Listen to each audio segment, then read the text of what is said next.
Hello hello hello everyone, मैं हूँ CA स्पर्श सिंघल। मैंने परसों ही ये प्रीफिक्स पाया है और बहुत अच्छी फीलिंग होती है जब ये मिलता है ना। अब देखो, मैंने फर्स्ट अटेम्प्ट में ही सीए फाइनल क्लियर किया है, फाउंडेशन और इंटरमीडिएट भी किया था और सीए फाइनल में मेरे 369 आए हैं आउट ऑफ 600। तो एआईआर तो नहीं है लेकिन एसीआर है यानी कि ऑल सिटी रैंक। बेसिकली यहाँ पे मेरठ सिटी में हाईएस्ट है मेरे। तो अब देखो, यहाँ पे मैं ब्रांच में गया था और डीएम से बहुत आया कि आपने कैसे किया, क्या है वो स्ट्रेटेजी, क्या है वो आपका तरीका जिस वजह से आप एक बारी में सारे अटेम्प्ट्स क्लियर कर दिए हो। ठीक है, तो आइए शुरू करते हैं। तो देखिए, ये रोड मैप सीए फाइनल के लिए है, अभी इंटरमीडिएट के लिए मैंने अपनी स्ट्रेटेजी नहीं बताई है फिलहाल। अगर आपको चाहिए आप कमेंट कर दीजिए, जो भी चीज़ चाहिए, जो भी रिक्वेस्ट है आपकी वो सब मैं प्रोवाइड करूंगा। तो देखो, सबसे पहली बात, यहाँ पे ये वीडियो उनके लिए नहीं है जिन्होंने अपनी आर्टिकलशिप खत्म कर ली है और वो अपना रिवीजन फेज में है या फिर मतलब रिसेंटली उनके एग्जाम्स आने वाले हैं। ये स्ट्रेटेजी मोस्टली उनके लिए जिन्होंने अपनी आर्टिकलशिप कुछ मंथ्स पहले ही स्टार्ट करी होगी या अभी इंटरमीडिएट के क्लियर करेंगे और फाइनल में नए नए आए हैं। जिन्होंने अभी अटेम्प्ट दिया था सी फाइनल का और वो अनफॉर्चुनेटली अनसक्सेसफुल रहे हैं और नए अटेम्प्ट दोबारा देने का ट्राई कर रहे हैं, तो उनके लिए भी एक बहुत अच्छी स्ट्रेटेजी मैंने प्लान करी है। उसके लिए उसकी वीडियो में मेरी कल या परसों तक आ जाएगी। ठीक है, अब देखो, कोर्स का क्या है ना, हमारा जो कोर्स है वो 2 साल में बिल्कुल पूरा हो सकता है, मतलब 24 महीने आर मोर देन इनफ। मैं अभी तुम्हें एक रोड मैप दिखाऊंगा इतने बफर के साथ। ये देखो, 24 मंथ्स का मैंने ये रोड मैप बनाया है, रिविजन के साथ सारा सिलेबस पूरा हो जाएगा। और तो और देखो, सब सिलेबस और इतना बफर रखूंगा ना, अभी मैं तुम्हें सब समझाऊंगा। देखो, आपको सिर्फ और सिर्फ डेली के 4 से 5 घंटे देने हैं। लिटरली मैं ये नहीं कह रहा कि 8 घंटे ऑफिस के बाद आप 6 6 7 7 8 8 घंटे पढ़ो, बिल्कुल नहीं। मैंने भी नहीं करा यार, जब मैं खुद 5 घंटे से ज्यादा नहीं पढ़ा, लेकिन 3 साढ़े 3 घंटे से कम नहीं पढ़ा। 4 घंटे में करने की कोशिश हमेशा करिए, मतलब 4 से 5 घंटे का मेरा एवरेज रहता था। तो ड्यूरिंग आर्टिकलशिप, और देखो, आर्टिकलशिप के दौरान ना बहुत सारे बच्चे क्या करते हैं, वॉलंटरी लेके, हाँ हमें सीखना है, सीखना सीखना बहुत अच्छा है, लेकिन वो बहुत ओवर टाइम करते हैं। मेरा एक दोस्त है, उसकी आर्टिकलशिप में उसने इतना ओवर टाइम किया, खुद से इतना ओवर टाइम किया कि वो रात को 11 बजे 12 बजे से पहले बहुत रेयर आता था। और ऐसा नहीं है कि उसकी देखो फर्म ही रिस्ट्रिक्ट कर रही है तो बात अलग है, लेकिन वो फर्म इतना रिस्ट्रिक्ट नहीं करती थी, उसे खुद वो वॉलंटरली करता था कि हाँ यार मेरे को बहुत अच्छा लग रहा है, सीखने मिल रहा है। ठीक है, आपको सीखने मिलेगा, सीखने के लिए जीवन है। और यार अभी पहले सीए बन जाओ। ठीक है, आर्टिकलशिप में अगर आप 8 आवर्स दे रहे हो डेली का, उसमें भी आप बहुत अच्छा सीख जाओगे, ऐसा कुछ नहीं, नहीं सीखोगे। तो मेरे को शुरू में ही ये गाइडेंस मिल गई थी कि आर्टिकलशिप पे ध्यान दो, लेकिन सिर्फ वर्किंग आवर्स में। उसके बाद अपनी पढ़ाई पे ध्यान देनी है और अपनी पर्सनल लाइफ पे ध्यान देना है, आर्टिकलशिप पे नहीं देना है। ठीक है, तुम्हें स्टाइपेंड बढ़ा के नहीं देते हैं वो। ठीक है, तो आप वो वाली गलती मत करिए, क्योंकि उसने जिस दोस्त की मैं बात करूँ उसने बहुत चीजें लैग करी हैं, इस वजह से उसे अब इस बात का बहुत रिग्रेट होता है। तो ताकि आपको ना हो, मैं अभी से बताता हूँ, ओवर टाइम मत करिए। क्लासेस लो, रेगुलर क्लासेस लो, सिंपल। ना फास्ट ट्रैक जाना, ना एग्जाम ओरिएंटेड जाना, तसल्ली से फास्ट ट्रैक पढ़ो, वो सॉरी तसल्ली से रेगुलर बैच से पढ़ो। और ज्यादा नहीं, हफ्ते में 7 दिन होते हैं, 5 से 6 क्लास करो। 5 क्लास से कम मत करना, 5 क्लास से कम हुई है तो संडे कवर करो। 6 क्लास से ऊपर मत कर देना, 6 क्लास हो गई है अगर तो संडे मत पढ़ो। ठीक है, और एक स्टडी पार्टनर देखो, मेरे साथ फाउंडेशन में भी मेरा एक स्टडी पार्टनर था, वो इंटरमीडिएट में भी था, लेकिन वो इंटरमीडिएट के बाद नहीं आ पाया साथ में। तो फाइनल में मेरे को एक न्यू स्टडी पार्टनर मिल गया, ये कह लो, या फिर मतलब वो हो जाता है, लाइक मिल ही जाते हैं आपको स्टडी पार्टनर्स, क्योंकि बहुत सारे बेनिफिट्स हैं। तो ये मुझे बताने की शायद जरूरत नहीं है क्या क्या बेनिफिट्स होते हैं, लेकिन स्टडी पार्टनर एक होता है तो बहुत अच्छा डिसिप्लिन मेंटेन रह पाता है, राइवलरी रहती है, बहुत सारी चीज होती है, फायदा होता है काफी, है ना। आपको सपोर्ट मिलता है, मोरल सपोर्ट भी मिलता है, डाउट सॉल्विंग हो जाती है, बहुत सारी चीज होती है। ठीक है, इसके बाद देखो, एक सब्जेक्ट की क्लास चलानी है आपको 3 से 3.5, देखो दिन में मैंने बोला 4 5 घंटे पढ़ना है। अब 4 5 घंटे में क्या करना है, 4 5 घंटे में देखो, ऑडिट के अलावा सारे सब्जेक्ट्स जो हैं उनकी 3 घंटे की क्लासेस होती हैं और आपको 3 आवर्स की क्लास करनी है डेली। 5 में से 3 घंटे क्लास निकालो, आधा घंटा रिवीजन निकालो। ओके डन, 3.5 घंटे खत्म। जो क्लास, जो चैप्टर मतलब जो सब्जेक्ट चल रहा है, उसके बाद अगर फर्स्ट चैप्टर रिवीजन है, मतलब फर्स्ट ही सब्जेक्ट चल रहा है तो बात अलग है, लेकिन अगर सेकंड सब्जेक्ट है, थर्ड सब्जेक्ट है, तो आपके पास प्रीवियस सब्जेक्ट रिवाइज करने के लिए हैं। तो अगर 3.5 घंटे वहां जा रहे हैं तो 1 1.5 घंटा अपना रिवीजन कर दो उस प्रीवियस सब्जेक्ट का जो निकला हुआ है, एकदम डिटेल में टाइमलाइन के साथ बना के आगे दूंगा। फिर उसके बाद आपको फर्स्ट सब्जेक्ट के साथ क्या करना है। भाई फर्स्ट सब्जेक्ट के साथ तो 1.5 घंटा बचेगा दिन का, उसमें क्या करना है बताऊंगा नीचे। और देखो, रजिस्टर्स बनाने हैं और इतने अच्छे से रजिस्टर्स बनाने हैं, अगर आप कहोगे तो मैं अपने रजिस्टर दिखाऊंगा। राइटिंग मेरी इतनी अच्छी नहीं है, बट रजिस्टर्स को ऑर्गेनाइज किया हुआ है, लाइक जैसे उसमें मैं बताऊं रजिस्टर्स के नेम। अब रजिस्टर का जो साइड होता है ना, लाइक मान लो ये आपका रजिस्टर है, तो इस रजिस्टर पे यहाँ से बंद, मतलब यहाँ तो वो बाइंडेड होता है और यहाँ यहाँ जगह होती है ना साइड में, यहाँ पे नाम लिख के रखो, क्योंकि आगे चल के आपके पास कम से कम 50 बुक्स एंड रजिस्टर्स मिलकर कॉम्बो बन जाएगा। वहाँ पे ढूंढना कि कौन सा सब्जेक्ट का है, कौन सा पार्ट है, वो बहुत मुश्किल होता है। तो वहाँ पे स्टार्ट से लेके चलो कि ये मेरा एफआर का रजिस्टर है, फर्स्ट रजिस्टर है, एफआर का सेकंड थर्ड जो भी है, वहाँ पे लिख के चलो साइड में, वो बहुत ईजी रहता है, उससे आपका सब चीजें आगे चल के ढूंढना। प्रॉपर इंडेक्सिंग करो। देखो, ज्यादा नहीं, कुछ भी एक आप बस अपना फ्रंट पेज पे इंडेक्स होता है, वहां पे आपको कुछ नहीं करना है। फ्रंट पेज पे जो इंडेक्स है उसमें आपको सिर्फ चैप्टर का नंबर, नाम, जो भी इंडेक्स वगैरह है, अगर या वैसे नाम ही है, एएफएम में नाम होंगे, है ना, तो वो लिख के, और उसके आगे रजिस्टर पे कौन सा पेज नंबर है। अब रजिस्टर का पेज नंबर तो लिखा ही नहीं होता, तो रजिस्टर का पेज नंबर देखो आपको खुद लिखना है, मैनुअल वर्क है ये एक।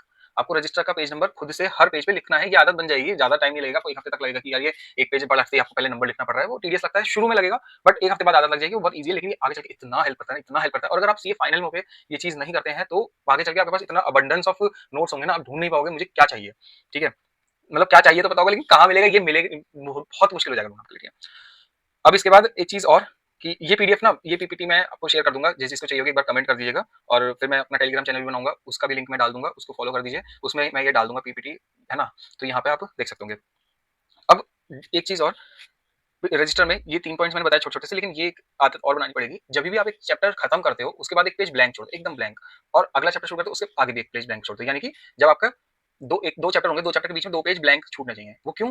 देखो, आप प्रैक्टिसेस करोगे, टेस्ट्स दोगे और बहुत सारी चीज़ें होंगी, तो उस समय पे आपके ना गलतियाँ होंगी। अब वो गलतियाँ ठीक है, उस समय याद रहेगा, लेकिन 1 महीने बाद भूल जाओगे। और अगर आप फर्स्ट डे पे कुछ पढ़ रहे हो और आपको 2.5 साल बाद पेपर देना है, ठीक है? तो आप नहीं याद रख पाओगे, और 2.5 साल बहुत बड़ा टाइम है, 1 महीने में भूल जाओगे यार। तो उसके लिए आपको जो भी गलतियाँ हैं, जो भी इंपॉर्टेंट पॉइंट लगते हैं, या जो भी पॉइंट्स ऐसे हैं कि आपको लगता है कि यार ये चैप्टर में मुझे बहुत टाइम लगाना पड़ता है, तो उस चीज़ को ना, उस पॉइंट्स को एक मिस्टेक पॉइंट्स बोलते हैं, मैं कहता हूँ गलती वाले पॉइंट्स, जो भी कह लो आप, तो उसको आपको इन पेज पे लिख के रखना है, नोट डाउन करना है, ठीक है? नॉर्मल चैप्टर्स के 2 पेज में हो जाते हैं, 1 पेज में भी हो जाता है। कुछ बड़े चैप्टर्स होते हैं, जैसे मतलब पीजीपीपी हो गया, वहाँ पे 4-5 पेज के भी गलती के पॉइंट्स बन जाते हैं। एफआर में कंसोलिडेशन हो गया, बहुत सारे चैप्टर्स ऐसे होते हैं, आपको पता चल जाएगा, जो बड़े-बड़े चैप्टर्स हैं, उसमें आप एक-एक पेज और एक्स्ट्रा छोड़ दो बस, है ना? That's more than enough. और ये पेज अगर थोड़ा बहुत वेस्ट भी हो जाए, कोई इश्यू नहीं है, लेकिन ये पेज कम नहीं पढ़ना चाहिए, क्योंकि ये मिस्टेक पॉइंट्स ना अभी लगेगा कि यार क्यों लिख रहा हूँ, क्या लिख रहा हूँ, लेकिन लास्ट टाइम में जब सारे चैप्टर नहीं पढ़ पाओगे ना, सिर्फ मिस्टेक पॉइंट्स भी पढ़ लेते हो, तो बहुत फायदा होता है, ठीक है? और आप जब भी चैप्टर रिवाइज करोगे और उसी चैप्टर का आपको चैप्टर वाइज आपके मिस्टेक पॉइंट्स दिख जाएंगे, तो आप वो गलती रिपीट नहीं करोगे। ये बहुत बढ़िया बेनिफिट है। देखो, कहते हैं ना, गलतियों से सीखो, तो गलतियों से सीख तो जाओगे, लेकिन गलती याद रहनी चाहिए ना, तो उस गलती को याद रखने के लिए ये पेज जरूरी है। उसके बाद हाँ देखो, क्लासेस जब करोगे, 3 साढ़े 3 घंटे की मैंने क्लास बोली। अब क्लासेस जब करोगे, तो जब रेगुलर क्लास करोगे, उस समय आपको एक chapter wise series evaluated by करनी है। देखो, मैं सीए टेस्ट सीरीज है उनसे बाय करता था, और एक जीएम टेस्ट सीरीज, तो दोनों अच्छे हैं, कोई सा भी आप देख सकते हो, जो भी आपको ठीक लगे। तो अब उनसे इवेल्युएटेड टेस्ट सीरीज बाय करिए। जैसे ही क्लास में कोई चैप्टर खत्म होता है, उस चैप्टर का आपको वहाँ पे टेस्ट दे देना है। ज्यादा टाइम नहीं लगेगा। मान लो कोई चैप्टर बड़ा है कि 7-8 दिन 10 दिन की क्लास है, तो आपको 10 दिन की क्लास करोगे, उसके बाद 1 दिन 1.5 दिन का गैप दो, है ना? मतलब ऑफिस का ही 1-1.5 दिन, वैसे पूरा नहीं कि 1-1.5 दिन बस पढ़ ही रहे हो, ऑफिस वाला भी 1-1.5 दिन अपना गैप दो, 1-2 दिन का। और एक 1 घंटे का चैप्टर वाइज टेस्ट होता है कोई भी चैप्टर, और मैक्स टू मैक्स सवा घंटे का अपना वो टेस्ट दे दो। इससे क्या है ना, आपको चैप्टर वाइज ही पता चलता रहेगा कि आपकी क्या वीकनेसेस है, क्या स्ट्रेंथ है। और ये मेरे को इतना हेल्प किया है ना, इतना हेल्प किया है। मेरे 100%, अगर मैं एक वो रखूँ ना कि रीजंस है, 100 रीजंस है, 100 में से मैं 20 रीजंस सिर्फ चैप्टर वाइज टेस्ट को दूंगा। सच में बहुत मदद होती है। तो आपको ये इवेल्युएटेड ही खरीदनी है। ये नहीं कि ठीक है, दे रहा है सामने वाला बंदा, टीचर भी देते हैं, नो डाउट देंगे, वो अपनी तरफ से जो कर सकते हैं वो करते हैं, वो सेल्फ इवेल्युएटेड देते हैं, लेकिन आपको कि सेल्फ इवेल्युएट नहीं करना, बायसनेस आती है। ये टेस्ट सीरीज वाले ही इवेल्युएट करके देंगे, बहुत महंगा नहीं आता, 500-700 रुपए में आ जाता है, कोई बहुत कॉस्टली नहीं है। अगर वो भाई 3-4 महीने, 3 महीने 4 महीने की सर्विस दे रहे हैं, इतने में सिर्फ 500-700 रुपए में कोई इशू नहीं है। 10-10 हजार की क्लासेस भी खरीदते हो, 500-700 और खर्च कर लो, ठीक है? और चैप्टर वाइज टेस्ट देने ही देने हैं। चैप्टर खत्म, टेस्ट, फिर अगला चैप्टर शुरू होगा रेगुलर क्लास में, वरना चैप्टर ही मत शुरू करो, ठीक है? ये एक बहुत अच्छा नुस्खा है, ये कोई ज्यादा लोग करते नहीं है। इसके बाद अच्छा हाँ, अब हर क्लास खत्म होगी। देखो, आपको ना मैं क्लास का टाइमलाइन भी बता दूंगा, कितनी नंबर ऑफ क्लासेस होती हैं, क्या है, मैं सब आपको बताऊंगा। तो यहाँ पे आपको 12 से 15 दिन आपको जैसे क्लास करी, फॉर एग्जांपल मैं एफआर की क्लास कहता हूँ, 4-4.5 महीने लग जाते हैं, 4.5 महीने मोटा मोटी लग जाते हैं। तो अगर अब आपके 4.5 महीने या मेरे 5 महीने भी लग रहे हैं ना एफआर करने में, उसके बाद 15 दिन और दो, 5 की जगह 5.5 लगा दो, ठीक है? 15 दिन और दो, बट एफआर अभी आपने नया नया करा है रेगुलर क्लास से, तो उसके बाद आप उसमें से मोस्ट इंपॉर्टेंट टॉपिक सब टीचर्स बता देते हैं, आपको पता भी चल जाता है, यूट्यूब पे बहुत सारी वीडियोस मिल जाएंगी, चाहिए तो मैं भी बता दूंगा, ठीक है? वो और जो आपको पर्सनली टॉपिक्स मुश्किल लगते हैं, आपको लगता है कि मुझे इतने क्लियर नहीं हुए हैं, ये मेरे को और इसमें डीपली पढ़ना पड़ेगा, वो वाले टॉपिक्स आप 12 से 15 दिन में इजीली रिवाइज कर सकते हैं, और करिए, वो जरूरी है। सेकंड क्लास स्टार्ट करने से पहले एफआर की वजह से एफएम करोगे, तो पहले वो 15 दिन का गैप देके एफआर रिवाइज कर लो, ये बहुत जरूरी है। 15 दिन क्यों लगेंगे सर, इतने दिन? अरे ऑफिस के साथ लगेंगे यार, कितना पढ़ लोगे तुम? अगर 4-5 घंटे पढ़ रहे हो 15 दिन में, कितने 50-60 घंटे इतना लग जाता है इंपॉर्टेंट टॉपिक्स रिवाइज करने में फर्स्ट टाइम में। अब आ गई अपनी फाइनल टाइमलाइन, जो अपने को कवर करनी है। यहाँ पे सबसे पहले देखो, एक तो ये रिवाइज करने हैं सब्जेक्ट्स। चलो पहले टाइमलाइन देखते हैं। तो देखो, स्टार्ट करो एफआर से। मैंने 5 से 6 महीने लिखे हैं, क्योंकि एफआर में जनरली मैंने देखा 110 क्लासेस आने लगे हैं। अब 110 क्लासेस हैं, और आप महीने की 20 क्लासेस, ओनली 20, सॉरी 5 into 4, हाँ 25 क्लासेस पर वीक लेके चल रहा हूँ, 20 क्लासेस लेके चल रहा हूँ, तो भी 5.5 महीने में हो जाएगा। और इसमें कितना बफर है? आप आर्टिकल से कहीं दूसरे शहर में करते हो, घर हो गया हो, घर में मत पढ़ो, आराम से चिल मारो घर में। जब ऑफिस आ रहे हो तभी पढ़ो, अपना पीजी पे या जहाँ भी जैसे भी रहते हो, मतलब वो ऑफिस के साथ ही पढ़ो, बीच में आराम से ब्रेक्स होंगे। 20 क्लासेस पर मंथ कोई बहुत ज्यादा नहीं है। अगर आप 20 क्लासेस पर मंथ भी करते हो विद टेस्ट, क्योंकि इतना ही हो पाता है जब आप टेस्ट देते हो ना चैप्टर वाइज, तो थोड़े दिन जाते हैं बीच में, क्लासेस स्किप करनी पड़ती हैं। उस समय पे आप 5-6 महीने देके अपना एफआर करो। अब सर 5-6 महीने एफआर को दे देंगे, 24 महीने टोटल है, आपने एक चौथाई टाइम तो एक ही सब्जेक्ट को दे दिया। अभी सुनो, एफआर में आपका फर्स्ट सब्जेक्ट है, मैंने बोला था कि 3-3.5 घंटे फर्स्ट सब्जेक्ट को लगेंगे, अपना मेन सब्जेक्ट को लगेंगे, बाकी 1.5 घंटा आपको बाकी सब्जेक्ट को देना है रिवाइज करने में। अब लेकिन रिवाइज करने के लिए कुछ है ही नहीं, क्योंकि ये तो फर्स्ट सब्जेक्ट है, तो आपको रिवाइज नहीं करना, आपको एसपीओएम खत्म करने अपने, ठीक है? और आपके पास 5-6 महीने हैं, आप आराम से 1 महीना पर सब्जेक्ट भी दोगे तो हो जाएगा। कुछ अगर रिपीट होता है तो रिपीट तो आपका 10-15 दिन में आपका दूसरा स्लॉट हो जाता है, जितना मुझे पता है, तो वो भी हो जाएगा। मतलब आप इसमें आराम से आप चारों सेट अपने क्लियर कर सकते हो, ठीक है? तो अपना एफआर के साथ साथ सिर्फ 1-1.5 घंटा भी दिन का दो, और अपना एसपीएम खत्म करते रहो, ओके? फिर इसके बाद और डिटेल चाहिए आपको हर सब्जेक्ट का, कुछ जैसे एसपीएम का कि कौन कौन सब्जेक्ट कैसे करना चाहिए, तो उसके लिए आप कमेंट कर दीजिए, मिल जाएगा।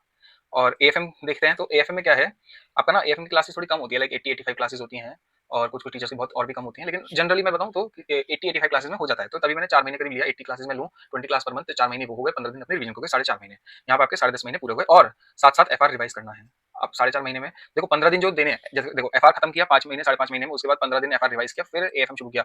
एएफएम के साथ-साथ सिर्फ 1 डेढ़ घंटा दिन का देना है और एफआर को रिवाइज़ करते चलना है साथ-साथ, एफआर को छोड़ना नहीं है। उसके बाद आप डीटी, आईडीटी में से कोई सा भी एक सब्जेक्ट उठाइए, जैसा आपका आर्टिकलशिप डिमांड करती है या आपको जो भी इंटरेस्ट लगता है, कोई सा भी कर दीजिए, कोई दिक्कत नहीं है ना? दोनों सब्जेक्ट में आपके 5 महीने लगेंगे लगभग करने में, क्योंकि दोनों की अराउंड अराउंड 90 अराउंड क्लासेस होती हैं, ठीक है? तो 90 क्लासेस होती है, वही आपका साढ़े 4 महीने करीब बैठा और थोड़ा बहुत रिवीजन का टाइम, तो मैं ये कह रहा हूँ साढ़े 5 महीने मोटा-मोटी हर सब्जेक्ट दोनों को डीटी, आईडीटी को लगेंगे। इसमें आप फर्स्ट जब करोगे तो एफआर आपने पीछे रिवाइज़ कर लिया, तो अभी आप एएफएम रिवाइज़ कर लो। उसके बाद आप जब साढ़े 5 महीने दूसरी बार डीटी, आईडीटी करोगे, वहाँ पे वापस से आप एफआर रिवाइज़ करिए, है ना? एफआर को रिवाइज़ करने में फिर ज़्यादा टाइम नहीं लगेगा, क्योंकि यहाँ भी आप एक बार एफआर रिवाइज़ कर चुके हो और इसके बीच में भी खत्म करते हुए एक बार एफआर रिवाइज़ किया है, तो आपको ज़्यादा टाइम नहीं लगेगा, यहाँ पे जल्दी से हो जाएगा, आपके 1-2 महीने में एफआर हो जाएगा। बाकी फिर आप जैसे आपने अगर पहले डीटी किया, बाद में आईडीटी किया, तो डीटी साथ में आईडीटी की रिवाइज़ कर लो और वाइस वर्सा, ठीक है? लास्ट में ऑडिट उठाना है। क्यों सर लास्ट में क्यों ऑडिट उठाना है? ऑडिट ग्रुप 1 का सब्जेक्ट आपको पता नहीं है। अरे यार ऑडिट याद नहीं रहता। अगर ऑडिट आप इतने पहले कर लोगे ना 10 महीने, यानी कि फर्स्ट ईयर ऑफ आर्टिकलशिप में आप ऑडिट कर लोगे, तो सेकंड ईयर ऑफ आर्टिकलशिप के बाद जब रिवीजन करने बैठोगे, ऑडिट बिल्कुल याद नहीं रहेगा। बाकी सब्जेक्ट याद रह लेंगे, ऑडिट याद रखना बहुत मुश्किल होता है। ऑडिट की सिर्फ एक मतलब एक रामबाण इलाज है ऑडिट का, सिर्फ कि ऑडिट की एक बार आपने रेगुलर क्लास शुरू कर दी, तो एग्जाम डे तक ऑडिट रोज पढ़ना है, रोज पढ़ना है, चाहे 1 घंटा पढ़ो, रोज पढ़ना है। तो इसलिए ऑडिट शुरू में मत करो, क्योंकि रोज 1 घंटा अगर ऑडिट को देते रहोगे ऑफिस के साथ, वो फिर बहुत हेक्टिक हो जाएगा। तो ऑडिट लास्ट में करो, इजीली 2.5 महीने में हो जाता है ऑडिट कंप्लीट। इसमें मैं आगे का वो 15 दिन का वो क्यों नहीं रख रहा हूँ, आगे 15 दिन का अपना रिवीजन का, इसलिए क्योंकि 24 महीने खत्म हो जाएंगे, आर्टिकल जब आप खत्म हो जाएगी, घर पे आओगे, ऑडिट ही उठा के रिवाइज ही करना है, तो घर में बैठो सब रिवाइज ही रिवाइज करना है, तो इसलिए यहाँ पे मैंने वैसे नहीं लिया। 2.5 महीने में ऑडिट हो जाता है, ठीक है? और साथ साथ ऑडिट के साथ साथ आप डीटी, आईडीटी में से जो भी आपको बच रहा है, जो भी आपने यहाँ पे पढ़ा है, वो रिवाइज करो। ये आपका 24 महीने का रोड मैप रहेगा आर्टिकल के साथ। अब इसमें आपको यहाँ पे कुछ और भी चेंजेस करने हो ना बीच में, अगर कि ये सब्जेक्ट नहीं रिवाइज करना, मेरे को यहाँ पे ये नहीं करना, जो भी है आप अपने हिसाब से, जो आपको वीक लगता है सब्जेक्ट, जो आपको मुश्किल लगता है, वो आप रिवाइज कर सकते हैं, बिल्कुल करिए। और साथ साथ मैं कहूंगा बीच में जैसे 2 साल के बीच में आपके 6 अटेम्प्ट हो जाएंगे, 6 अटेम्प्ट्स में आपके जो भी आरटीपी, एमटीपी, पीवाईक्यू आ रहा है, मोस्टली टीचर सब डाल देते हैं। डीटी का मैं डाल दूंगा, डीटी का मैं अवेलेबल कराऊंगा आपको, और बाकी सब्जेक्ट का भी हर टीचर डाल ही देता है वैसे। लेकिन जो भी है, जब भी आप रिवाइज करो, जैसे एएफएम रिवाइज कर रहे हो, अब एएफएम पढ़ा आपने यहाँ था, क्वेश्चन बैंक जो है वो इधर की साइड इस टाइमलाइन का तक का अपडेटेड क्वेश्चन बैंक होगा, तो क्वेश्चन हर क्वेश्चन बैंक में लिखा होता है कि कहाँ कौन सा अटेम्प्ट तक अपडेटेड है। उसके बाद से सारी चीजें जो भी हैं, जो भी अटेम्प्ट्स निकल रहे हैं आपके, वो आप जब रिवाइज कर रहे हो, एक बार रिवाइज करने के बाद आप आरटीपी, एमटीपी, पीवाईक्यू करोगे खत्म, ठीक है? रिवीजन खत्म होने के बाद ही, क्योंकि इसमें मिक्स्ड क्वेश्चन होते हैं, तो आप रिवीजन खत्म करने के बाद करना। यहाँ पे पढ़ सकते हैं, सब चीज़ मैंने लिखी हुई है वैसे। और मैं ये कहूँगा, हाँ, एक बहुत अच्छी चीज़ कि अच्छा कई बार क्या होता है ना, आपका रिविजन्स जो है वो अपडेटेड नहीं होते हैं। रिविजन्स 1 साल पहले होते हैं, 1 साल पहले के रिकॉर्डेड होते हैं। तो दिक्कत ये होती है, न्यू क्वेश्चंस जो आए होते हैं वो उसमें नहीं मिलते हैं। तो जब भी आप इस तरह से आरटीपी, एमटीपी, पीवाईक्यू करें, वहाँ पे आपको जो क्वेश्चंस मुश्किल लग रहे हैं, डिफिकल्ट लग रहे हैं, उसकी ऑडियो और वीडियो रिवीजन खुद से ही हर क्वेश्चन करना है, 2-2 3-3 मिनट में ऑडियो वीडियो रिवीजन कुछ भी बन जाता है, जैसा रिक्वायर्ड हो। कुछ को ऑडियो में भी बन जाता है ना? तो वो आप अपना इंपॉर्टेंट जो लगे, न्यू लगे, कांसेप्ट न्यू हो, क्वेश्चन न्यू हो, अमेंडमेंट हो, जो भी है, उससे रिलेटेड क्वेश्चंस जो हैं, देखो अमेंडमेंट वगैरह रिवीजन में फिर भी कवर कर लेते हैं, क्वेश्चंस नहीं कवर करते हैं ना। तो क्वेश्चंस को कवर करने के लिए आपको सिर्फ और सिर्फ ये करना है, टेलीग्राम पे खुद से ही वीडियो रिवीजन बनाने हैं। मैंने ऐसे बनाता था वीडियो रिवीजन, मेरे हर न्यू क्वेश्चन का वीडियो रिवीजन बना हुआ है, और ये इतना हेल्प करता है लास्ट डेज में। लास्ट डेज में क्वेश्चन बैंक सॉल्व करने का बिल्कुल टाइम नहीं मिल पाता है 1.5 दिन में, तो वहाँ पे आपको ना फर्स्ट डे से याद रखना, 1.5 दिन की तैयारी करते हो बस। 1.5 दिन की तैयारी करोगे तो 3 घंटे आराम से दे दोगे। 1.5 दिन वो सही निकलेगा, 3 घंटे बढ़िया लिख दोगे और पास हो जाओगे, ठीक है? यहाँ पे ये जो भी होगा, आरटीपी, एमटीपी, पीवाईक्यू करो, नए क्वेश्चन का रिकॉर्ड करो। फिर उसके बाद अब मैं अपना सब्जेक्ट वाइज बताऊँ, तो मैंने एफआर आकाश कंदोई सर से करा था। आकाश कंदोई सर मतलब बहुत आराम से वो मतलब समझा देते हैं, यूट्यूब पे रिवीजन भी उनके प्रॉपर अवेलेबल है क्वेश्चन के साथ है, लेकिन मैं वही कहूंगा न्यू क्वेश्चन का फिर भी बना देना, क्योंकि कई बार होता है यार न्यू क्वेश्चन नहीं कवर कर पाता टीचर, या मतलब रिवीजन हमेशा अपडेटेड नहीं दे पाता कोई टीचर, ठीक है? तो न्यू क्वेश्चन आप करना, बाकी वैसे उनके रिवीजन बहुत अच्छे हैं। बस आकाश कंदोई सर के अलावा मुझे एफआर में किसी को रेफर करने की जरूरत नहीं पड़ी पूरे 3 साल में, मेरी 3 साल की टेक्निकल थी, तो उसके में है ना। और देखो जो बड़े चैप्टर रिवाइज करने के होंगे, जिनमें आपको लगता है कि ज्यादा टाइम लगेगा चैप्टर वाइज टेस्ट देने के लिए, तो वो आप संडे को करो, बैकलॉग संडे को करो, संडे को उससे ज्यादा पढ़ने की जरूरत नहीं है, ठीक है? अब आते हैं सेकंड सब्जेक्ट पे। जब एफआर एफआर की क्लासेस मैंने सीए अजय अग्रवाल सर से ली थी, मुझे अच्छा लगे, और आजकल और भी जैसे न्यू टीचर्स आते हैं, देखो ये लाइक एक ओजी टीचर्स हो जाते हैं, तो कुछ न्यू टीचर्स भी आते हैं, जिसको देख सकते हैं। मैं बस अपना बता रहा हूँ यहाँ पे कि मैंने अजय अग्रवाल सर से किया था और मुझे सही लगे थे। मैं कोई बहुत आउटस्टैंडिंग नहीं कहूंगा, मैं बेकार नहीं कहूंगा, मुझे एवरेज लगा था, लेकिन मेरे 72 आए हैं एएफएम में, तो उसका कुछ एक राज है, वो भी बताता हूँ यहाँ पे। अब देखो संडेज यहाँ पे थोड़े अब ज्यादा देने पड़ जाएंगे, क्योंकि एक सब्जेक्ट और रिवाइज करने के लिए, तो बैकलॉग ज्यादा बन सकता है रिवीजन का भी। लाइक अगर आप क्लास तो कर लोगे, 5 क्लास कर लोगे, 6 क्लास कर लोगे, हो सकता है आपने किसी दिन रिवाइज ना कर पाए हो, तो रिवीजन का भी बैकलॉग बन सकता है। तो थोड़ा रिवाइज अपना ज्यादा करना, रिवीजन प्लानर को थोड़ा सा, रिवीजन प्लानर का मतलब बैकलॉग बन सकता है, तो उसको कवर करने के लिए आपको संडे देने पड़ सकते हैं। अच्छा, इसमें क्या राज है? ये राज है, यहाँ मैंने लिखा भी है, this saved me, literally this saved me. अगर ये मैं नहीं करता तो मैं फेल हो जाता एएफएम में, लेकिन ये करने की वजह से मेरे 72 मार्क्स आए एएफएम में। मैं जब पहली बार एएफएम पढ़ा, उसके बाद मैंने वो जो 15 दिन मैं कह रहा हूँ रिवाइज करने को दिया, उसके बाद मैंने टेस्ट दिए, मैं फेल हो रहा था, मैं नहीं कर पा रहा था, एएफएम आ ही नहीं रही थी। मैंने फिर थोड़ी गाइडेंस मांगी अपने जो पुराने टीचर्स हैं उनसे, तो उन्होंने मुझे सजेस्ट किया कि एएफएम में तुम सिर्फ आईसीआई की मॉड्यूल उठाओ, एएफएम के लिए आईसीआई की मॉड्यूल इनफ रहती है। आईसीआई की मॉड्यूल में आपके जो भी एग्जांपल्स है, इलस्ट्रेशन है, टीवाई यानी कि टेस्ट योर नॉलेज वाले क्वेश्चन लास्ट के हैं, वो करो। और टीचर का क्वेश्चन बैंक करो, जो क्लास का है, रिवीजन में भी करो, लेकिन एक बार ये आईसीआई एसएम के एग्जाम्पल इलस्ट्रेशन और टीवाई के खुद से सॉल्व करो, खुद से पूरा। और ये मैंने किया, उसके बाद मेरी एएफएम की प्रैक्टिस एक्सेल हो गई। यार सच बताओ, ये चीजें इंक्लूडेड थी क्वेश्चन बैंक में, लेकिन इसको खुद से करना, क्वेश्चन बैंक से नहीं होता तो नहीं, जो भी था, लेकिन मैंने जब आईसीआई की मॉड्यूल कर ली, वो कॉन्फिडेंस बढ़ गया है, जो भी साइकोलॉजिकल फैक्टर आया है, एनी हाउ मेरा यहाँ पे इसको करने के बाद मेरी एएफएम में क्वेश्चन सॉल्विंग स्पीड और सब चीज बहुत इंप्रूव हुई थी। तो अगर आपको इशू हो रहा है तो ये करना, नहीं हो रहा, आपका वैसे भी सही चल रहा है तो कोई दिक्कत नहीं है, जरूरी नहीं है, वैसे भी सब चीजें क्वेश्चन बैंक में टीचर्स कवर कर लेते हैं। अब देखो एएफएम में यार अच्छा नहीं लगता ऐसा बोलते हुए कि आपको प्रैक्टिकल क्वेश्चन न्यूमेरिकल्स याद करने पड़ रहे हैं, लेकिन एएफएम थोड़ा है ऐसा। मेरे को पर्सनली एएफएम इतना समझ में नहीं आता था, तो मैंने बहुत सारे क्वेश्चंस याद करे हैं। 72 का एक कारण ये भी है कि मैं क्वेश्चंस याद कर लेता हूँ, फॉर्मूले याद कर लिए, नंबर तो नहीं याद कर सकते, लेकिन वो कैसे सॉल्व करना है बस वो याद कर लिया, समझ नहीं आया याद कर लिया। तो तैयार रहना इस चीज के लिए करना पड़ सकता है, और करना जरूर। 72 आए हैं वो याद करने की वजह से। फिर इसके बाद देखो थ्योरी की बात करें तो थ्योरी मैंने संकल्प कंस्टर सर के एक यूट्यूब पे, उन्होंने अच्छी अच्छी वीडियोस डाली हुई हैं, फिर रिवीजन के लिए उनकी 2 घंटे 1 घंटे 50 मिनट की वीडियो डाली हुई है करीब, तो मैंने वो रेफर करी थी और काफी अच्छी है, सही से रिवाइज हो जाता है आपका थ्योरी के लिए, वो इनफ रहता है। जनरली जैन 26 में थोड़ा अलग सी थ्योरी पूछ ली गई थी, तो वहां तो वो कवरेज सही नहीं रही है, लेकिन इन जनरल बाकी जब तक भी मतलब जैन 26 से पहले मैं सितंबर 25 तक कहूंगा न्यूज पेपर, यानी कि मई 24 से लेके, तो इनफ है, ऐसा कोई दिक्कत नहीं हुई है। फिर उसके बाद आते हैं ऑडिट पे। ऑडिट में देखो, ऑडिट मैंने पहले बता दिया, लास्ट में कवर करना है। मैंने सी ऋषभ जैन सर से क्लास ली थी, लेकिन मतलब हेट मिल सकता है, लेकिन जो भी है, लेकिन मेरे को इसलिए सही नहीं लगे, एक रीजन सिर्फ ये है कि रिवीजन्स अवेलेबल नहीं थे। पढ़ाया उन्होंने अच्छा था और नोट्स भी अच्छे बनवाए थे, बट रिवीजन्स अवेलेबल नहीं थे, तो उसकी वजह से मुझे दूसरे टीचर्स पे शिफ्ट करना पड़ा। मैंने शिवम केसवानी सर से फर्स्ट रिवीजन किया था और फिर मुझे काफी अच्छा लगा था, लेकिन उनके साथ मेरा इशू ये आया कि उनकी क्लासेस बहुत, जो रिवीजन है वो काफी लेंदी थे। तो सेकंड डिवीजन में मैंने 6 दिन दिए थे ऑडिट को, तो 6 दिन में तो हो जाता, बट मुझे ये पता था कि आगे मुझे 1.5 दिन में करना है, 1.5 दिन में इनके रिवीजन से नहीं हो पाएगा। तो अंकुश चिरीमार सर ने 1.5 दिन का रिवीजन भी अवेलेबल करा रखा था, और वो कह भी रहते कराएंगे, तो मैंने सोचा चलो एक बार इनके देखते हैं। 6 दिन में मैंने देखा, मुझे उनका भी सही लगा, तो मुझे ये दोनों टीचर्स भी अच्छे लगे। सी Rishabh Jain sir concept clarity के लिए बहुत अच्छे हैं, बहुत अच्छे से कंसेप्ट कराए हैं, मेरे को कोई कंसेप्चुअली दिक्कत नहीं है ऑडिट में भी। बाकी ऑडिट थोड़ी रटने की है, वो मैं प्रैक्टिकल क्वेश्चन रट लिए ऊपर एएफएम में, लेकिन यहाँ पे थ्योरी नहीं रटी जाती, तो वहां थोड़ा सा मेरा लैग कर गया था। 55 आए थे ऑडिट में। ठीक है, रेगुलर बैच में आप कंसेप्ट क्लैरिटी ही सीख करिए, आप रटने की जरूरत नहीं है। रेगुलर बैच में रटने का फायदा नहीं है, रटना सिर्फ और सिर्फ जब आप आरटीआर खत्म करके घर आ जाओगे, जब आपको सिर्फ रिवीजन करना है उस समय रटना है। रेगुलर बैच में कंसेप्ट पे ध्यान दो। ठीक है, ऑडिट में ना एक बहुत अच्छी चीज है क्वेश्चन बेस्ड अप्रोच, यानी कि एक चीज होती है कि पहले आप कंसेप्ट पढ़ो, उसके बाद आप क्वेश्चन बैंक पे जाओ, क्वेश्चन पढ़ो, उसका आंसर करो। एक होता है पहले क्वेश्चन कर रहे हैं, फिर आंसर देख रहे हैं, फिर कंसेप्ट समझ में आ रहा है, तो समझाने के लिए टीचर जो है अपना हिसाब से समझेंगे, बट जब आपको रिवाइज करना है, आप जब पढ़ रहे हो, है ना, तब उस समय पे आप सामने टीचर की वीडियो देखोगे, बिल्कुल देखो, उसके बाद आप डायरेक्ट कंसेप्ट आने की जगह मैं रिकमेंड करूंगा कि क्वेश्चन पे आओ, फिर क्वेश्चन से आप कंसेप्ट पढ़ो, फिर आप कंसेप्ट बुक पे आओगे ना, तो मोस्टली मतलब इंपॉर्टेंट वाले सारे, और उसके बाद भी मोस्टली क्वेश्चंस आपके, मतलब मोस्टली कंसेप्ट्स आपके क्वेश्चन बैंक के साथ कवर हो चुके होंगे, छोटे मोटे बचे होंगे, बस उसे जल्दी से देखना होगा। तो आप क्वेश्चन बैंक पे ज्यादा फोकस करिए, लेकिन कंसेप्ट भी पढ़ने होंगे क्योंकि न्यू क्वेश्चन जरूर आते हैं। इसके बाद देखो, देन ऑल्सो, हाँ अब देखो, जब आप रिवाइज नहीं भी कर रहे हो ऑडिट, यानी कि आपने जब ऑडिट नहीं रिवाइज कर, जैसे मैंने बोला कि ऑडिट को हमेशा 1 घंटा देना है, चाहे कोई और सब्जेक्ट पढ़ रहे हो, कोई और सब्जेक्ट रिवाइज कर रहे हो, जैसे आप एफआर रिवाइज करो तो भी ऑडिट को 1 घंटा दो साथ में, आप एएफएम रिवाइज करो तो भी ऑडिट को 1 घंटा साथ में दो। ठीक है, और क्वेश्चन आंसर्स वहाँ पे याद करो, वहाँ पे कंसेप्ट मत जाओ, वहाँ पे सिर्फ क्वेश्चन बैंक पकड़ो, चाहे एमटीपी आरटीपी कुछ पकड़ो, मतलब क्वेश्चन आंसर्स याद करो बस।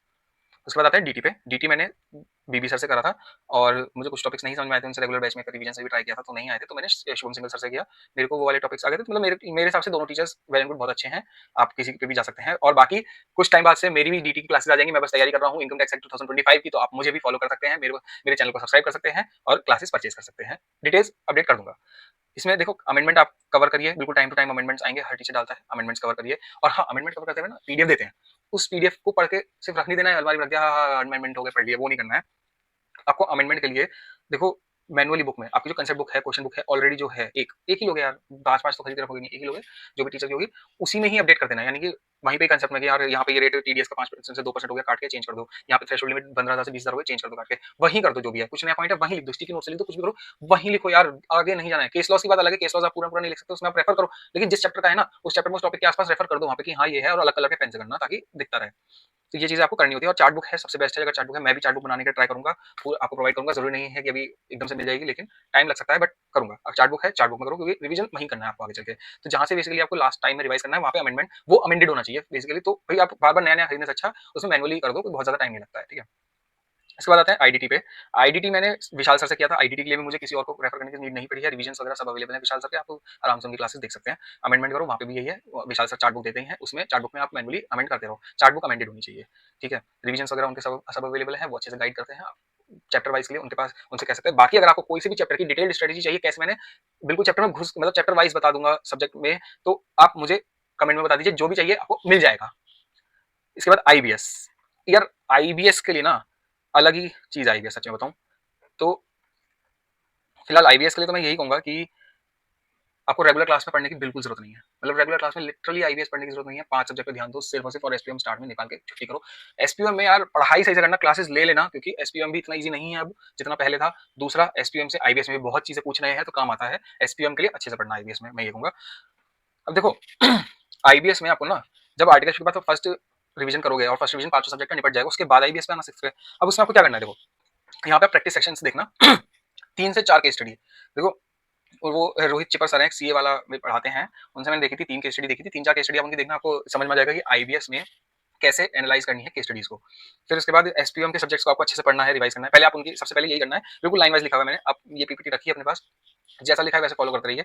तो यहाँ पे आप 3-4 केस स्टडी की उनकी वीडियोस देखिए, वो केस स्टडी सॉल्व कराते हैं, 100 घंटे में केस स्टडी सॉल्व कराते हैं। बस ये है कि आपको समझना है कि कैसे कैसे अप्रोच करना है। तो 3-4 केस स्टडी उनकी देखो, उसके बाद आप एसपीएम के सब्जेक्ट्स रिवाइज करो। देखो अगर आप बोर्ड ग्रुप जा रहे हो तो आपने पांचों सब्जेक्ट्स वैसे भी रिवाइज करे ही हैं अभी, है ना, फर्स्ट डिवीजन में, तो बाकी की दिक्कत नहीं है। सिर्फ लॉ और कॉस्टिंग मेनली आता है अभी तक, तो आगे चल के कोई और भी एसपीएम का सब्जेक्ट लिया है तो बात अलग है, लेकिन अभी तक लॉ कॉस्टिंग आता है। लॉ कॉस्टिंग आप रिवाइज करो, ज्यादा दिन नहीं देने हैं। लॉ को 1.5-2 दिन दे दो, 1-2 दिन इसको भी, 1-1.5 दिन इसको दे दो, कॉस्टिंग को अपना बस खत्म करो। इतना ही रिवाइज करना है, इंडेक्स के साथ करना है, और बस अपना फिर आगे बढ़ो। आगे बढ़ के क्या करना है, इंडेक्स, मैंने बोला इंडेक्स पढ़ना ही है। एसपीएम के सब्जेक्ट से पढ़ लेना, बाकी सब्जेक्ट का तो क्या है ना, ग्रिप रहती है वैसे, तो एसपीएम का पढ़ लेना एक बार सब्जेक्ट के लिए, थोड़ा रिवाइज करने के बाद इंडेक्स भी पढ़ना। उसके बाद खुद से प्रैक्टिस करनी है 12 से 15 केस स्टडी। एक केस स्टडी करने में शुरू में आपको 1.5 घंटा भी लग सकता है, कोई दिक्कत नहीं है, 2 भी लग रहा है कोई दिक्कत नहीं है, लेकिन धीरे धीरे उस टाइम को कम करना है। 2 दिन दो, 12-15 केस स्टडी इजीली सॉल्व हो सकती है 2 दिन में, ठीक है। 2 दिन दो, बढ़िया अपना केस स्टडीज पढ़ते रहो। फिर आते हैं सेकंड डिवीजन पे, यानी कि यहाँ पे आपने अपने 2 दिन लॉ को दे दिया, 1.5-2 दिन, मतलब 3-3.5 दिन में ना कॉस्टिंग और ये हो जाता है। 5 से 6 दिन में आपका केस स्टडी की प्रैक्टिस के साथ और ये सब सारा काम ये 6 दिन के अंदर अंदर हो जाता है। तो आप चिल मार के यहाँ पे आराम से कर सकते हैं। उसके बाद सेकंड डिवीजन पे जब आएंगे, सेकंड डिवीजन में जब आएंगे आपको सबसे पहले तो इंडेक्स पढ़ना। देखो आपको प्रैक्टिस सेशंस दोबारा देखने की जरूरत नहीं है, यहाँ पे आप सीधे सीधे अपना इंडेक्स पढ़ो, थॉरली पढ़ना उसमें, और बोल बोल के पढ़ना। सबसे बड़ी बात बोल बोल के पढ़ना, और साथ साथ रिकॉर्ड कर लेना। बोल बोल के जो पढ़ रहे हो ये नहीं, देखो ऐसा नहीं करना कि यार बोल बोल के मैं बिल्कुल क्या नाम है एकदम क्रिस्प रखूं, यार मैं अटक गया दोबारा बोल रहा हूँ स्टार्ट से, नहीं, जो कर रहे हो बस स्टार्ट करो। चाहे आधा घंटा लग रहा है एक चैप्टर में, वैसे तो लगता नहीं है इंडेक्स रीड करने में, इंडेक्स ही तो है, बस टॉपिक्स थोड़ी ना पढ़ने आगे क्या समझाने हैं। सिर्फ रखो, बोल बोल के पढ़ो और उसको रिकॉर्ड करो।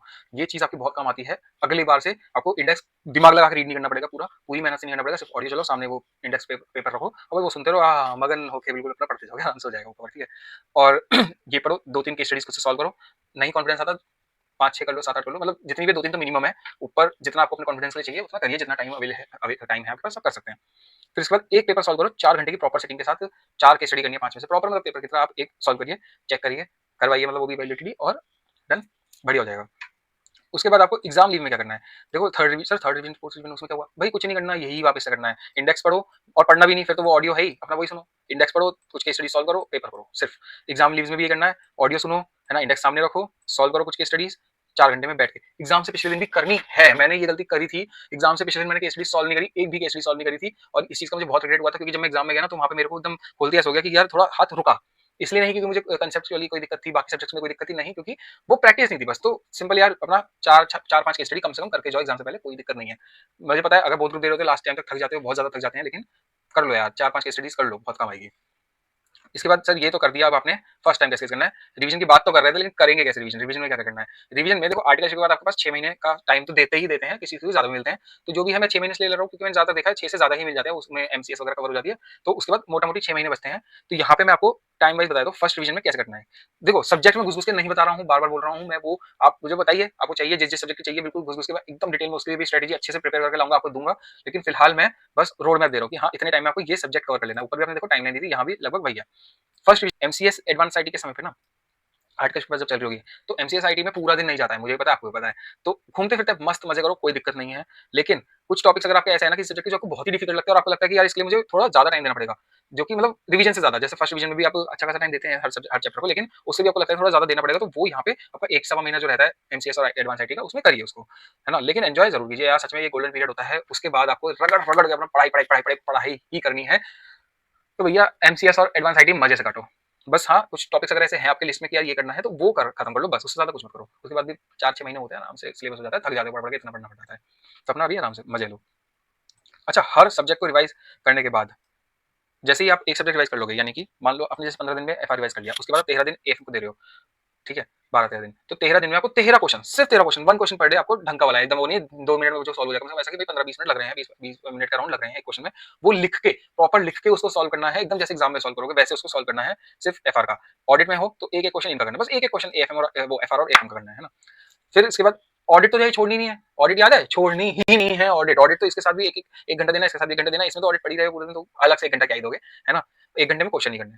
फिर डीटी के टाइम पे भी आप, डीटी के टाइम पे देखो थक जाओगे तो कोशिश करना, अगर कर सकते हो एक क्वेश्चन सबका, इसका 1 घंटा और इन दोनों का एक क्वेश्चन, तो बढ़िया है, वेल एंड गुड। वरना जो सब्जेक्ट आपको वीक लगता है उसका एक क्वेश्चन चालू रखो, मतलब एक सब्जेक्ट का रखिए, कंटिन्यू करिए, और साथ में ऑडिट 1 घंटा है ही, तो डीटी में भी रखिए, ऐसी आईडीटी में जैसे जैसे आपको सब्जेक्ट लगता है, देखो बहुत फायदा देता है वो एक क्वेश्चन ना, आपको टच में लगता है, चैप्टर से, सब्जेक्ट से टच में लगता है, तो आप और अच्छे चैप्टर के अच्छे क्वेश्चन सॉल्व करिए, लिख के करिए प्रॉपर्ली, तो आपकी राइटिंग प्रैक्टिस होती रहती है।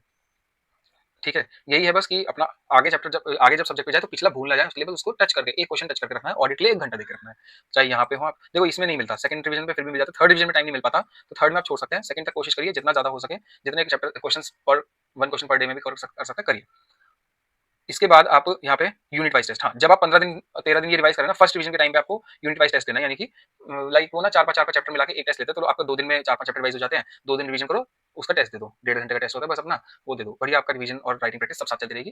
तो आपको ऐसा नहीं है कि रिवाइज करते करते भी आपको एक क्वेश्चन को ज्यादा टाइम देना पड़ेगा, मत दो, जरूरत नहीं है, किसी किसी क्वेश्चन को दो, बस कुछ स्पेसिफिक क्वेश्चन होते हैं सबको देने की जरूरत नहीं है, क्योंकि आपका एट लास्ट एक रिवीजन वो राइटिंग प्रैक्टिस आपकी टेस्ट के टाइम हो जाएगी। यूनिट वाइज आप टेस्ट दीजिए फर्स्ट डिवीजन में, और फिर सेकंड और थर्ड डिवीजन में आप, क्योंकि ज्यादा दिन का गैप नहीं है और सब यार अभी रिसेंटली रिवाइज किया होता है फर्स्ट डिवीजन में, तो सेकंड डिवीजन में आप सीधे 5-6 दिन, जब भी आप 5-6 दिन में 7 दिन में जब भी खत्म कर रहे हैं सब्जेक्ट का सेकंड डिवीजन खत्म करके सीधा फुल कोर्स टेस्ट दे दो 3 घंटे बैठ के, ठीक है। इसके बाद फुल टेस्ट आप देंगे सेकंड और थर्ड डिवीजन में, बिल्कुल देंगे। फिर तो चौथे में तो भैया जाके एग्जाम में फोड़ देना है, वहीं पे लेटा के पेलना है बस, आई को फिर। अच्छा अब ना एक चीज बहुत जरूरी है, लोग जो भूल जाते हैं, जो नहीं देते हैं, जो की करते हैं, 15 दिन है ना पढ़ते हैं, 13 दिन पढ़ते हैं, 28 दिन पढ़ते हैं, लगातार 28 दिन पढ़ते हैं, यहाँ दे ही नहीं पाते फिर टाइम। फिर यहाँ से ना यहाँ दिन, ये दिन जब कब आ जाता है पता नहीं चलता और कुछ एफिशिएंसी नहीं बचती। तो आपको सिंपल क्या करना है, 15 दिन है, 15 दिन का मतलब ये नहीं है कि 15 दिन पढ़ना है, नहीं, 6 दिन पढ़ोगे, 7 दिन रेस्ट, फिर 6 दिन पढ़ोगे, मतलब 13-14 दिन खत्म हो जाएंगे, फिर लास्ट डे आपका रेस्ट। 15 दिन में आपके 2 तो रेस्ट के दिन है, पूरे रेस्ट के दिन है। मैं ऑनेस्टली बताऊं, मैं पढ़ता था 5.5 से 6 दिन, कैसे, हफ्ते में 7 में से एक दिन छुट्टी लेनी है, और हाफ डे मेरा अनप्लान्ड लीव होती थी, किसी दिन मेरे को बहुत ही मन कम कर रहा है कुछ है, तो मैं हाफ डे पढ़ता था, हाफ डे लीव ले लेता था, बिल्कुल ही मन नहीं कर रहा है, या वो बफर का भी हो गया यार, कुछ ना कुछ काम आ जाते हैं, कभी तबीयत खराब हो सकती है, कुछ भी हो सकता है, तो आपको बफर का भी रहेगा, तो आप इतना ही पढ़ पाते हैं इसमें से, और इतना में कवर हो जाता है, बहुत इजीली कवर हो जाता है 15 दिन में, एफआर बहुत इजीली हो जाती है, एएफएम भी हो जाती है, मतलब आराम आराम से भी हो जाती है। लेकिन आराम का मतलब ये नहीं कि बिल्कुल 4 घंटे पढ़ रहे हो, 5 घंटे पढ़ रहे हो। यहाँ पे जब आपका फर्स्ट डिवीजन है, आपको 8 आवर्स 9 आवर्स देने हैं, एंड वो इनफ, सच में इनफ है, 8 to 9 आवर्स। उसका सेकंड डिवीजन में 8-9 का 9-10 करिए, थर्ड डिवीजन में उसका 10-10.5 या 11 मैक्स, इतना बहुत है। 11 मैक्स की जरूरत नहीं पड़ती, मैं सच बताऊं मैंने 10 से ज्यादा नहीं पढ़ पाया हूं कभी, क्योंकि बैठने को तो मैं 14 घंटे बैठ जाऊं, 15 घंटे बैठ जाऊं, कोई मतलब नहीं है यार, एफिशिएंसी की बात निकलती है, तो मैं इसलिए एफिशिएंसी देखता था, तो 10 घंटे मैक्स निकलती थी, 8 से 10 घंटे, तो वही दिन होता है, उतना इनफ है, कोई ऐसे जरूरी नहीं है 15-15 16-16 घंटे पढ़ना है, जैसा कि एक स्टीरियोटाइप है कि सीए स्टूडेंट को सीए बनने के लिए भाई साहब पूरा पूरा दिन मतलब 16-16 घंटे पढ़ना पड़ता है, ऐसा नहीं है, इतना जरूरी नहीं होता है। आप हर 6 दिन के बाद हफ्ते में 1 दिन ब्रेक दीजिए, वरना बॉडी एकदम ब्रेकआउट कर जाएगी। आप 1-2-3 हफ्ते ऐसा चल जाएंगे, 20 दिन चल जाएंगे, 25 दिन चल जाएंगे, उसके बाद नहीं चल पाएंगी बॉडी, तो आपको रेस्ट देना पड़ेगा। और उसके बाद ऐसा नहीं है कि आप कहो कि यार 25 दिन पढ़ ले तो 2 दिन रेस्ट ले लूंगा, नहीं होगा। 25 दिन पढ़ लोगे ना, 2 दिन रेस्ट में नहीं होगा। तो इससे अच्छा 25 दिन में आप 2-3 छुट्टी जो देनी है वो बीच बीच में 6 दिन के बाद देते रहिए, वो बेटर रहता है, ठीक है।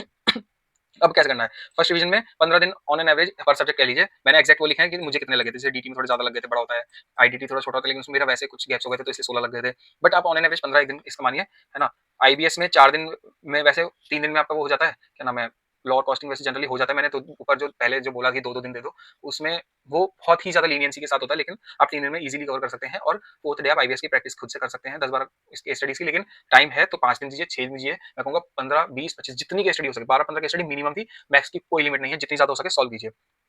उसके बाद सेकंड डिवीजन शुरू करिए, इसके बाद एक अच्छे से 1-2 दिन का गैप लेके, चाहे अगर टाइम है तो गैप लो, और फिर सेकंड डिवीजन शुरू करो।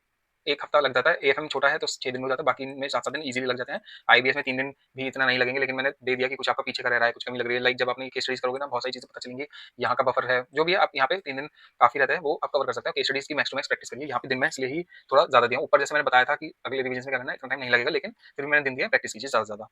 थर्ड डिवीजन में एफआर को कैसे करना है, देखो थर्ड डिवीजन के लिए एफआर के लिए इतना दिन दे दिया, बाकी तो 3-3 4-4 दिन है बस। कैसे, देखो ऑडिट को 4 दिन सिर्फ इसलिए क्योंकि थ्योरी है, थकाता है, वो आप बहुत ज्यादा नहीं पढ़ पाते हो, तो इसलिए चौथा दिन लग जाता है। बाकी एएफएम और ये 3 दिन में करना पड़ेगा, अगर ये 3-3 दिन में कर पा रहे हो तभी अगला 1.5 दिन में हो पाएगा, वरना नहीं हो पाएगा, ठीक है। 100% नहीं हो पाता है, 3 दिन में भी नहीं हो पाता, 1.5 दिन में भी नहीं हो पाता है। पर क्या पढ़ना है, कैसे पढ़ना है, सेलेक्टिवली पढ़ना है, स्मार्टली करना है, सिर्फ हार्ड वर्क काम नहीं आता, स्मार्ट वर्क भी करना होता है, तो उसके लिए पर अगर आपको सब्जेक्ट वाइज चाहिए कमेंट करो, थोड़ी डिटेल होंगी स्ट्रेटेजीज, तो टाइम देना पड़ेगा समझने के लिए। देखो फिर उसके बाद जब आप यहाँ पे आईबीएस खत्म करोगे ना, ये इसके बाद आप सीधे डीटी आईडीटी करना, क्यों ग्रुप 2 क्यों करना है बताता हूँ। मतलब बताने की जरूरत नहीं है, आप बस फॉलो करो, आपको जब स्टेज पे पहुंचोगे ना खुद समझ में आ जाएगा मैं क्यों कह रहा हूँ। यहाँ पे आप DT-IDT करना, ठीक है। उसके बाद आप यहाँ पे क्या नाम है, पहले फिर AFM करिए, पहले DT-IDT, फिर AFM थर्ड डिवीजन में, फिर ऑडिट, फिर लास्ट में आपका FR को 5 दिन कैसे दे दिए, 5 दिन ऐसे दे दिए, 3 दिन वैसे FR के और 1.5 दिन 2 दिन जो आपके हम अपना एग्जाम से पहले का दिन गिनते हैं वो, तो ऐसे करके 5 डेज आपके, क्योंकि एफआर का थर्ड डिवीजन आपको डायरेक्ट थर्ड और वो फाइनल रिवीजन होगा, आपको बहुत डिटेल में हो जाएगा, बहुत अच्छी बात है। एफआर का सिलेबस पूरा हो पाता है इसी रीजन से, क्योंकि वो पहला दिन मतलब पहला पेपर होता है, तो पहले आप 5 दिन दो मस्त अपना ये थर्ड डिवीजन में इसको एफआर को लास्ट में करो। बस यही मेरी स्ट्रेटेजी थी, और इसमें कुछ भी डाउट्स हैं वो भी कमेंट में करिए, कुछ एडिशनली चाहिए आपको, जो भी रिसोर्सेज चाहिए कुछ, या आपको कोई स्ट्रेटेजी जाननी है, कोई भी इशू है, आप अपने प्लान से भटक रहे हैं या आपको अपना प्लान वैलिडेट कराना है कि यार मेरा प्लान तो सही है कि नहीं है, और सब्जेक्ट वाइज चैप्टर वाइज जो भी आपको जानना है कुछ भी चाहिए तो आप मुझे कमेंट कर दीजिए, मैं फॉर श्योर उसको जल्दी से जल्दी आपको प्रोवाइड कराऊंगा, और अगर मुझे लगता है वीडियो बनाने लायक है तो वीडियो बनाऊंगा, वरना पर्सनली भी रिप्लाई करूंगा। Thank you for watching this video, और डीटी से रिलेटेड चीजें देखने के लिए डीटी के अपडेट्स आएंगे, डीटी के आरटीपी एमटीपी वगैरह सॉल्व होंगी और अमेंडमेंट्स आएंगे, इनकम टैक्स एक्ट 2025 की क्लासेस भी प्रोवाइड करी जाएंगी। तो सब चीजों के अपडेट के लिए लेटेस्ट अपडेटेड रहने के लिए सारे न्यू केस लॉज वगैरह सब जो भी है एज अ सीए स्टूडेंट आपको अपडेट रहना चाहिए इस सब्जेक्ट से, सब आपको यहाँ पे इस चैनल में मिलेगा, फॉलो करिए। सॉरी ये यूट्यूब है, सब्सक्राइब करिए, मैं इंस्टाग्राम पे रील भी बनाता हूँ तो इसलिए फॉलो किया जाता है, तो जाओ इंस्टाग्राम पे भी फॉलो करके आओ।